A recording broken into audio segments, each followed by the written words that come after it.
Good morning আমার প্রিয় পরিবার, নতুন আর একটা ব্লগে সবাইকে অনেক অনেক স্বাগত রইল।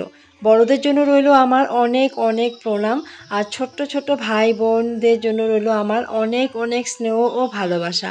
তো এইমাত্র ব্লগটা শুরু করলাম। আশা করছি তোমরা প্রত্যেকে যে যেখানে আছো সকলে ভালো আছো, সুস্থ আছো, আর আমরাও বেশ ভালো আছি। আর প্রত্যেকে খুব সাবধানে থেকো। তো দেখো, আজকে হলো সোমবার।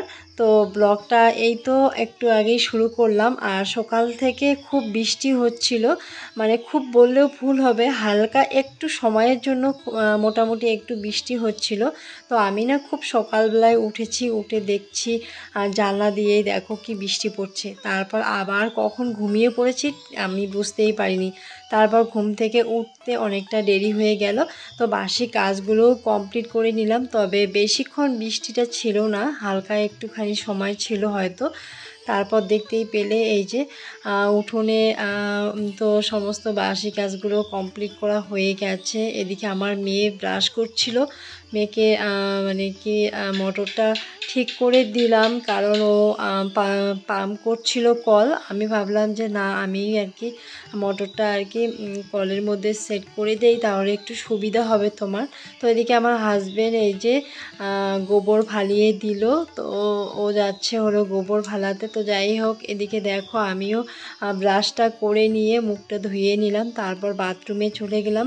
আর বাথরুম থেকে এসেই দেখো আকাশের পরিস্থিতিটা একদম গুম হয়ে আছে, মনে হচ্ছে আবার বৃষ্টি আসতে পারে।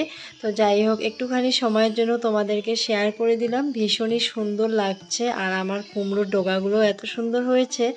তো দেখো এদিকে ড্রেসটা চেঞ্জ করে এখন বসে পড়লাম চা খেতে।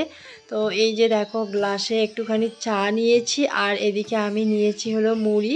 তো মুড়ির মধ্যে একটু তেল মাখিয়ে নিয়েছি। তো আমার তো একটা বাজে স্বভাব হয়ে গেছে, আমি না গ্লাসের মধ্যে চা খেয়ে নিই। চা না খেলে পরে ভালোই লাগে না। তো হঠাৎ করে প্রথমে যে বেড কভারটা ছিল সেটাই তো বিছানো ছিল। তারপর ভাবলাম যে আজকে বেড কভারটা চেঞ্জ করে নেব, আর বেড কভারটা আজকে ধুয়ে দেব। তারপর দেখো বেড কভারটা বের করে নিয়ে এই যে বেড কভারটা ঘরে তোলানো ছিল সেই বেড কভারটা দেখো গোদরেজ থেকে বের করে নিয়ে এই বেড কভারটাই পেতে দিলাম। আর কালকে জানো তো হাজবেন্ড আমার মেয়ের কিছু ড্রেস বিকেলের দিকে ধোয়া কাচা করে নিয়েছি, কিন্তু এখন তো ওই যে আকাশের পরিস্থিতি রেগুলার একই রকম হয়ে যাচ্ছে, কখন রৌদ্র, কখন বৃষ্টি, কখন আবার মেঘলা আকাশ, কিন্তু জামা কাপড়গুলো শুকোয়নি। তো সেগুলোই দেখো এই যে বারান্দায় রেখে দিয়েছি, আমাদের ঘরে রেখে দেওয়া হয়েছে রশিতে করে। তো সেগুলো বের করে এখন না এই যে টিনের চালে দিচ্ছি, সাথে হলো আমাদের উঠোনে দিয়ে দিব, কারণ আমাদের এই যে টিনের চালে তো এতটা জায়গা নেই, তো যতটুকু জায়গা হয় সেগুলোর মধ্যেই দিয়ে দিচ্ছি। তারপর এই যে দেখো উঠোনের তারের মধ্যেও আমি জামা কাপড়গুলো মেলিয়ে দিচ্ছি। আমার মেয়ের ছোট ছোট জামা কাপড়গুলো না উঠোনের তারের মধ্যেই আর কি হয়ে যাবে। আর এদিকে আমার বাসি নাইটি জামা কাপড়গুলো ছিল ওগুলো আর কি শুকোতে দিলাম। আর এই যে দেখো আমাদের এই যে মানে কি বলে সময়ের যে টাইম ফুলগুলো আছে সেই ফুলগুলো কি সুন্দর করে ফুটে আছে। তবে এই গাছটাতে না, এই জায়গাটাতে আর কি আমি বেশ কিছুটা অন্য অন্য কালারের ফুলও লাগিয়ে দিয়েছি, তবে হ্যাঁ হলুদ ফুলগুলোই ফুটেছে, ভীষণই কিন্তু সুন্দর লাগছে।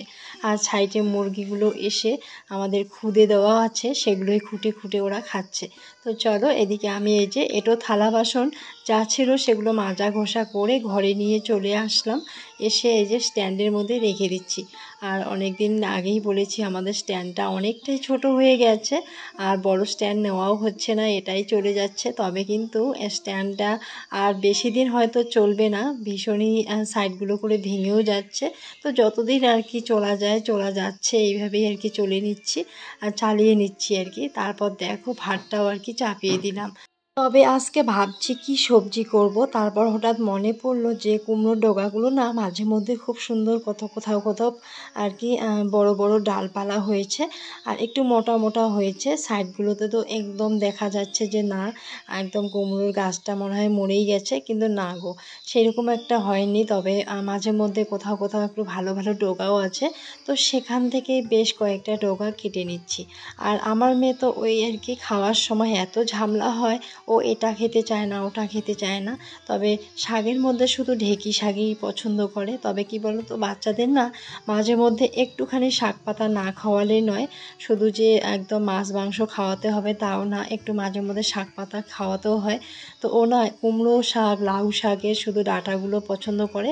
তবুও তো আর কি শাক পাতার মধ্যে যে কোনো একটা অংশ খেলেও কিন্তু অনেকটা শরীরের কাজে লাগে, তাই না? তাই ভাবলাম আজকে কুমড়োর ডগাগুলো বেশ কয়েকটা যেখানে যেখানে ভালো ভালো ডগা আছে সেখান থেকে কয়েকটা ডগা কেটে নিলাম। তো এই যে মেঝেটাতে এখানে রেখে দিলাম। তার আগে মেঝেটা কিন্তু একটু ঝাড় দিয়ে নিয়েছি, কারণ ওই যে আমাদের পুষি সোনা এসে এখানে ওখানে শুয়ে থাকে। আর ওই যে বাটিটা দেখতে পাচ্ছ ওটা হলো ওর খাওয়ার জায়গা।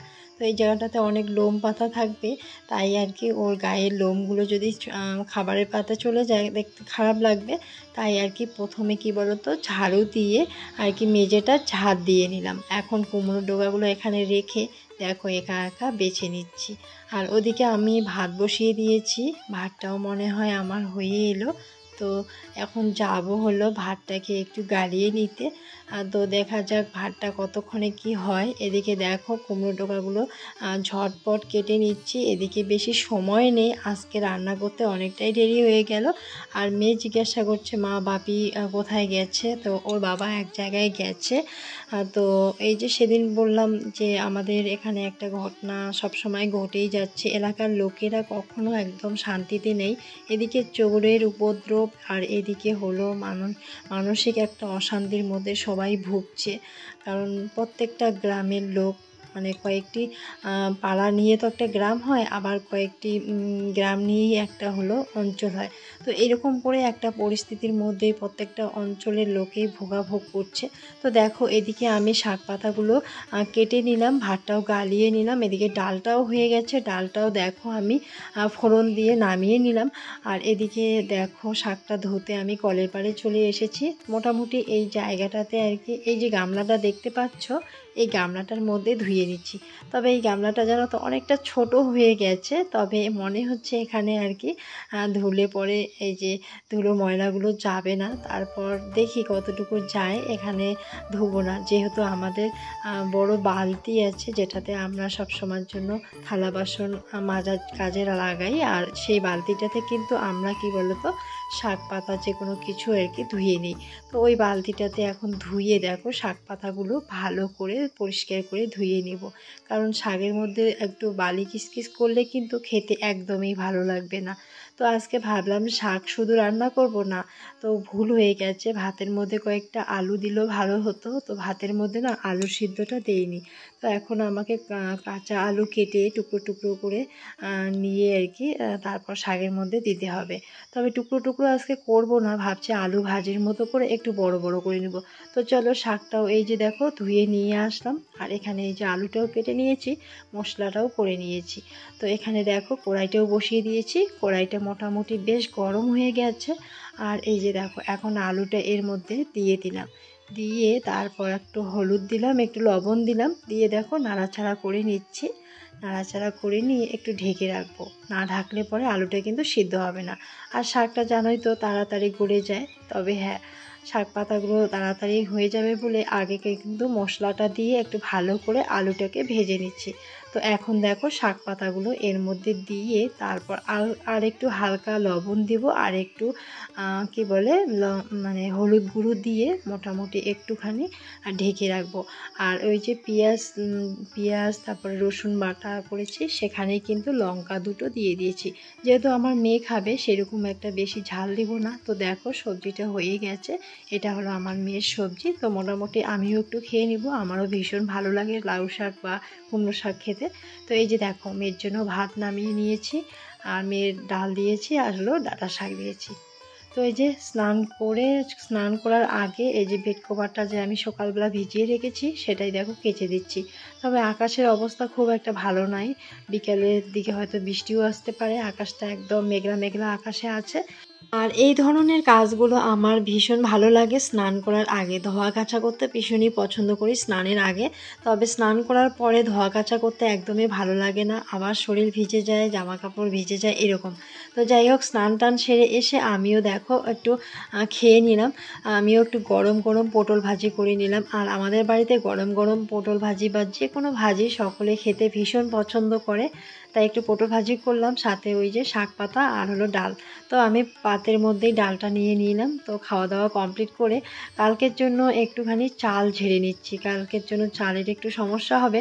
তো হাজব্যান্ড কালকে আর কি বিকালের দিকে ধানটা ভাঙিয়ে এনেছে, তাই একটু চাল ছাড়িয়ে নিচ্ছে। তো হাজব্যান্ড গেছে এক জায়গায়, আমাদের পাশের এলাকায় একটা ভীষণ বড় একটা খারাপ ঘটনা ঘটে গেছে, বলতে পারো খুন হয়ে গেছে। এক পরিবার থেকে তিনজন মারা গেছেন।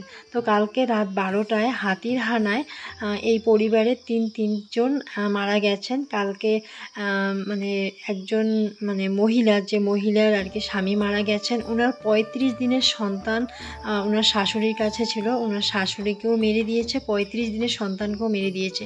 ওদের পরিবারের সংখ্যা হলো 5 জন বা 7 জন। তো যাই হোক, আর মাত্র 2 জন বা 3 জন আছে, কিন্তু 3 জনেই চলে গেল। আর প্রথম বাচ্চা, জানেন তো, প্রথম বাচ্চা ছেলে হোক মেয়ে হোক যেই হোক না কেন, কিন্তু বাচ্চা তো বাচ্চাই হয়, তাই না? তো বউটার অবস্থাটা কীরকম আছে, স্বামী চলে গেল, প্রথম সন্তান, এদিকে শাশুড়ি। এই যে জায়গাটা দেখতে পাচ্ছ ব্রেঞ্চটার এখানেই কিন্তু শাশুড়ি আর বাচ্চাটাকে মেরে ফেলেছে। আর স্বামীটা গেছে হলো বাইরের দিকে, ওনাকে বাইরেই ধরেছে। তো যাই হোক, আমাদের এলাকায় একটুও শান্তি নেই কোনো, মানে কি, একদিকে হলো চোরের উপদ্রব, চোরের জন্য মানুষ শান্তিতে থাকতে পারছে না। এদিকে দেখো মানে হাতির হানায়ও এরকম একটা ঘটনা ঘটে গেল। তো চোরের ভয়ের জন্যই কিন্তু হয়তো উনি লোকটা উঠে গেছেন, কারণ একটু শব্দ হয়েছিল বাইরে, শব্দ হওয়াতে উনি উঠে গেছেন, হয়তো ভেবেছে চোর টোর এসেছে। তো উঠতে গিয়ে হয়তো বাইরে ওনাকে ধরে ওনাকেও মেরে ফেলেছে। আর এদিকে ওনার চিৎকার শুনে ওনার মা উঠেছে, ওনার মায়ের কোলে আবার 35 দিনের বাচ্চাটা ছিল। হয়তো কোনো কারণে বাচ্চাটা কাঁদছিল বা যে কোনো একটা অবস্থার মধ্যে হয়তো বাচ্চাটাকে নিয়ে উনি বের হয়ে এসেছেন। তারপর ওনাকেও ধরেছে, ওনার বাচ্চাটাকেও মানে ধরেছে। তো যাই হোক, এখন শুধু পরিবারে আছে একটা দেবর, একজন শ্বশুর, আর ওই যে অসহায় বৌমা। তো যাই হোক, বৌমার কাছ থেকে তো ভগবান সন্তান স্বামী দুটোকেই কেড়ে নিল। সত্যি এরকম ঘটনা এর আগে আমাদের এলাকায় কখনো ঘটেনি। তবে 2 বছর আগে বা 1 বছর আগে এরকম একটা ঘটনা ঘটেছিল, সেটা আমি ব্লগে দেখিয়ে দিয়েছিলাম। প্রায় আমাদের এলাকার মধ্যে 7 থেকে 8 জন হাতির হানায় মারা গেছেন। তবে জানো তো একদমই কেউ সুখী নেই এই যে এলাকার লোকেরা। প্রত্যেকটা গ্রামে গ্রামে মানুষরা আতঙ্কে আছে, একদিকে চোরের আতঙ্ক, একদিকে হলো এই যে হাতির ভয়। তো যাই হোক, এদিকে দেখো হাজব্যান্ডও চলে এলো, আর আমি হাজব্যান্ডকে বলে দিয়েছি তুমি যদি যাও ওখানে আমাকে একটু ভিডিও কালেক্ট করে দিও। তো ভিডিও ফুটেজ নিয়ে এসেছে। তো তবে ওদের বাড়ির অবস্থা খুবই ক্রিটিক্যাল, কেউ বাড়িতে নেই, সবাই হসপিটালে ভর্তি আছে। তবে বাড়িতে শুধু লোকজন আসছে আর যাচ্ছে, তো সেরকম কিছু দেখাতে পারলাম না। তো শুধু জাস্ট বাড়ির পরিস্থিতি আর ওই যে বেঞ্চের সামনে একটু লক্ষ্য করবে, ওখানে ওনার শাশুড়িকে মেরেছে, ওখানে একটু রক্তপাত দেখা যাচ্ছিল। তো যাই হোক, বিকেলের দিকে যত মন খারাপই থাক না কেন, একটু মন খারাপের মধ্যে দিয়েও আনন্দ ফুর্তি করতেই হয়। তো বাচ্চারা তো বুঝে না, ওরা তো সেই আনন্দ করছে। তবে আজকের দিনটা আমাদের কাছে সত্যি খুবই একটা খারাপ দিন। তবে মানে যে পরিবারেই হোক না কেন, খুবই কষ্টকর একটা দিন। তো চলো আজকের মতো এখানেই রাখছি। সকলে ভালো থেকো, সুস্থ থেকো, সাবধানে থেকো।